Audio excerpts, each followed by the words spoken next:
Hi, welcome to Second Wind Women, the place where we celebrate women who've taken everything they've learned in life and turned it into an unstoppable business. If you've spent years supporting everyone else's dreams while yours waited in the wings, this is your moment. Right now, women are rewriting the rules of entrepreneurship, using their experience and wisdom to build businesses that honor both their ambitions and their true selves. Here you'll hear real stories from women who've walked this path, practical strategies that actually work, and honest conversations about the unique challenges and the incredible advantages of starting over with intention. I'm Karen Spees, creative strategist, business coach, and your navigator on this journey. I believe your experience isn't something to overcome, it's your greatest advantage. And together, we'll discover how your second wind can be your strongest yet. Today, I'm here with Katy Rush of the Perfect Pelvis, and she's in Lee's Summit, Missouri. So can you tell us a little bit about your business, the Perfect Pelvis? What is that exactly? How are you making pelvises perfect? Well, so we do pelvic floor physical therapy here. So we help women, and most people are familiar with pelvic floor physical therapy. They think of it in relation to postpartum care, potentially menopausal care when people are having issues with leakage or leaking when they cough or sneeze kind of thing. That's what people think of a lot when they think of pelvic floor therapy. But we also do a lot of work with pain. I work a lot of people who have had hysterectomies, who have had endometriosis, who have chronic pelvic pain. They have pain with intercourse. And I do some work with men who've had various falls and traumas to the pelvic region, some that have had prostate surgery, and I work some with kids as well. So how did you get started in pelvic therapy? Is that what you call it? Yeah. So it was, there was just a need for it. I was working at a hospital where this is a brand new treatment. Like when I went to physical therapy school, this did not exist. And there was just a need for somebody to do pelvic therapy.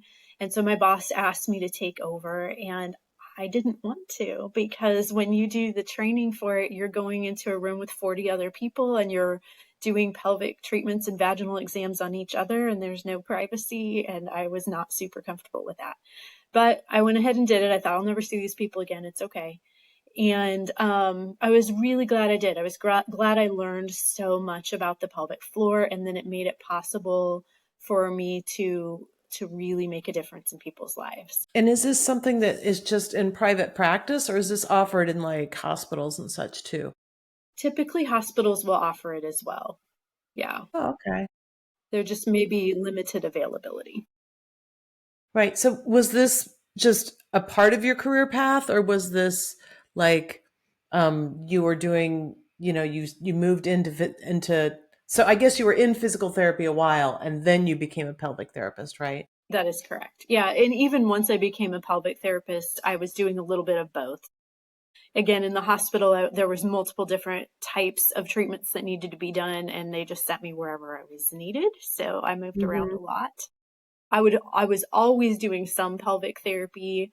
But again, it was a new treatment. Nobody had heard of it before. When was this that it was a new treatment? Yeah. So that was back in 2003. Okay. Yeah. So it had been around just a little bit before then. But when I say new, like new to Kansas City, so no physicians had heard of it. So they weren't sending people over. Patients weren't asking about it because they didn't know it was an option. So it took a while to get it out there that we even existed. So what did people do before 2003 if they had like, incontinence or painful sex or any of those things? They just buckled down and took some more aspirin, Yeah, you pretty know? much. Yeah. Typically, the prescription from doctors was just to drink another glass of wine. Um, yeah. Even for incontinence? Not for incontinence. That was for pelvic pain. Yeah. And so that was fun. And actually, there's still some physicians that will tell patients that, like, oh, just have a glass of wine. And with incontinence, they would just use pads. And you will still hear people say that, well, I'm older and I'm leaking, but that's just normal because people thought it was normal. It's common, but it's not. Yeah, yeah, that's interesting. Yeah, I had a friend who told me that she had an issue with that, and I was like, she doesn't even have kids. Yeah. In Yeah. my brain, I was going, huh, that's strange. Cool. So tell me more about the kind of like what do people normally ask you when they find out that you're in this very specific area of physical therapy? Well, a lot of times they want to tell me their life story. So I hear a lot of life stories, but they're worried about, like if they've had pain with intercourse, for instance. I have people that they've never had intercourse not be painful. That's sad. That can be really challenging in a marriage.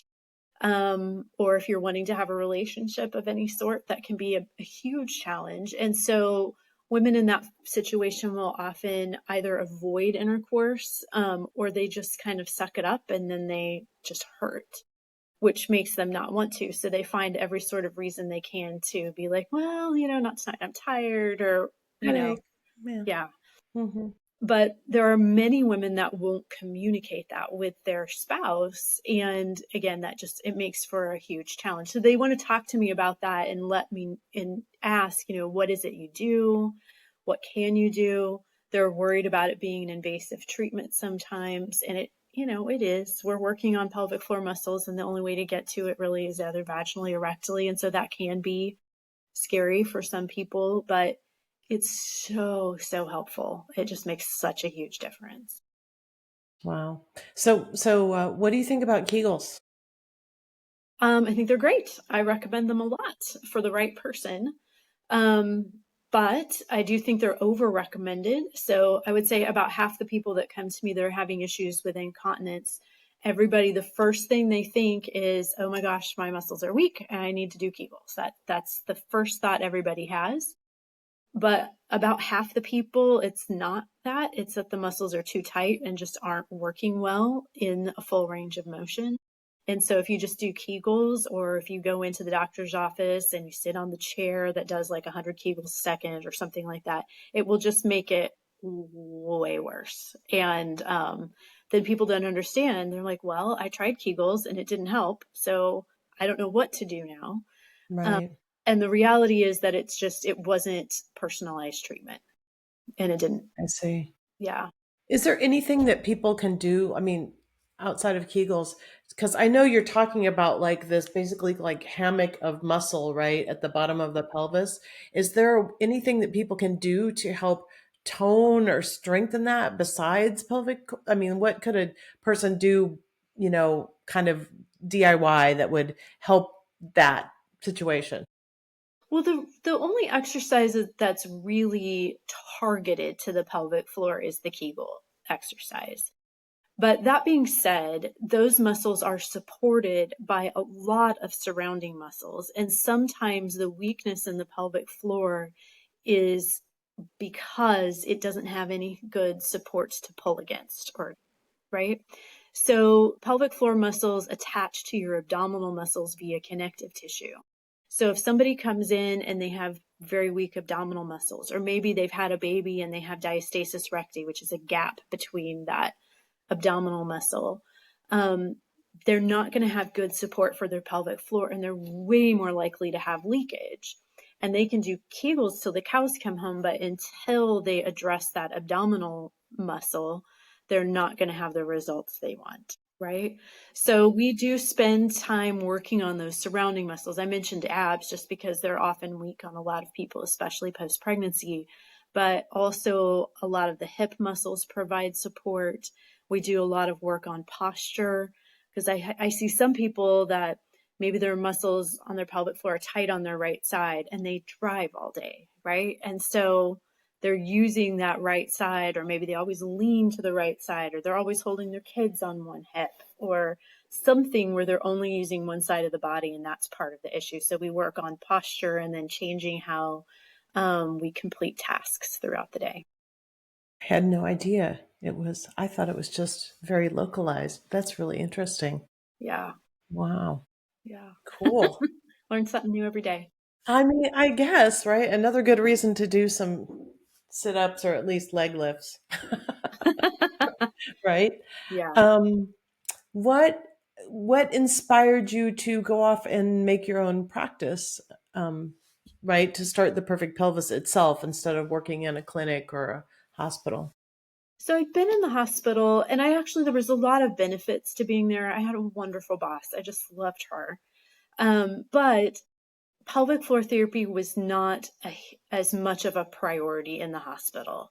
Keep in mind they're seeing everything. And so sometimes you have somebody that comes in and maybe they've had an amputation or they've had a stroke or they've, been paralyzed, and they would prioritize people that had those conditions, which is fine. There's a hospital and that's what they needed to do. But Right. I wanted to be somewhere where I could make pelvic floor therapy a priority and also give me an an avenue to actually do more education to the public, because that was one of the biggest issues I was seeing, is that people didn't know what we could do and how we could help. And how do you do that? Reach out to the public now, and how do people hear about like what you do and how you can help? I mean, how do you do that now? Well, sometimes I use social media. I'll be honest, lately I have not been super great with social media. I've been busy, but I do have Facebook and I have Instagram. So I do reach out to people there. But also, I spend a lot of time one on one with my patients, educating them. And I found that sometimes my patients are really the best about getting that out into the public. So they're talking to their mom and to their sister and to their best friend and their daughters. And so just having that access to more patients is making sure that more people are having more knowledge about pelvic floor therapy.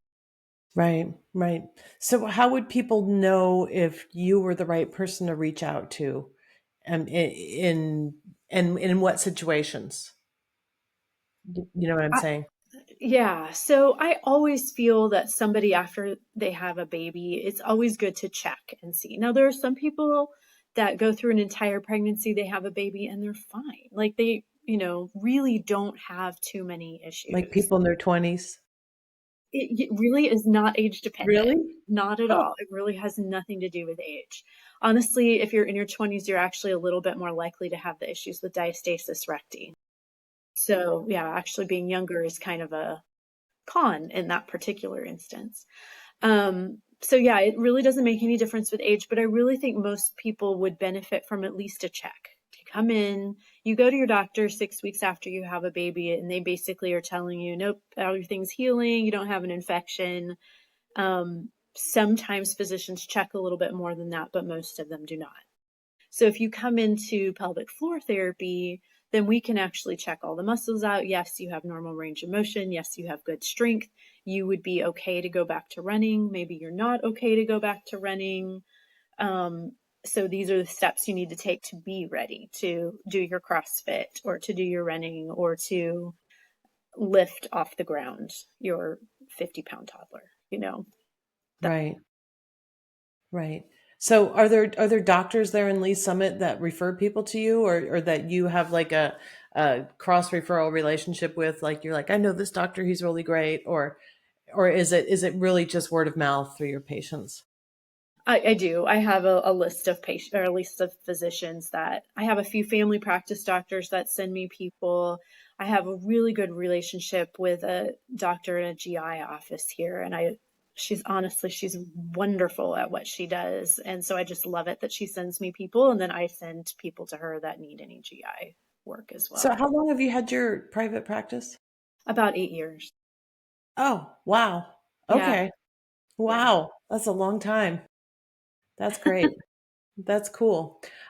So how could people reach out to you and contact you and get to learn a little bit more about you? What's the Well, best way? they can reach out to me on my Instagram. So we're there at the Perfect Pelvis. You can also reach out to me on Facebook on Perfect Pelvis, or you can just go directly through my email if you have more personal questions you want to ask. And that's K Rush, RUSH, at the Perfect Pelvis. Awesome. Awesome. And is there anything that you'd want to leave people with?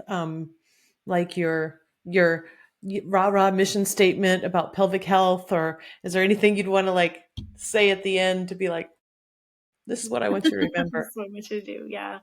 Honestly, I would say really advocate for yourself. And that doesn't just go for pelvic floor therapy, but anything in healthcare.